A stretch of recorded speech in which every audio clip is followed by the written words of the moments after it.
निमित्त जे महाप्रसादाचं आयोजन केलेलं आहे, खूप सारे गणेश भक्त आपले विसर्जनासाठी पूर्ण उन्हातान्हात जात असतात.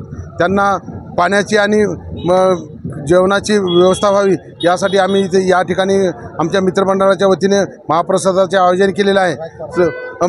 तरोडेकर चौक या ठिकाणी तरी सर्व गणेश भक्तांनी या लाभ घ्यावा आणि आपलं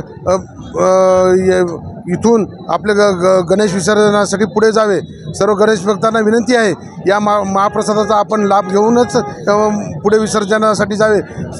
सर्वांना बाप्पांना अशी माझी मागणी आहे की बळीराजाला यावर्षी सुखी कर आणि त्याच्या शेतीमालाला भाव मिळण्यासाठी या सरकारच्या डोक्यामध्ये ते विचार येऊ दे की या शेतकऱ्याच्या शेतीमालाला चांगला भाव मिळावा आणि बळीराजा हा सुखी व्हावा व सर्व जनता सुखी समृद्धी व्हावी अशी मी गणरायाच्या चरणी प्रार्थना व्यक्त करतो.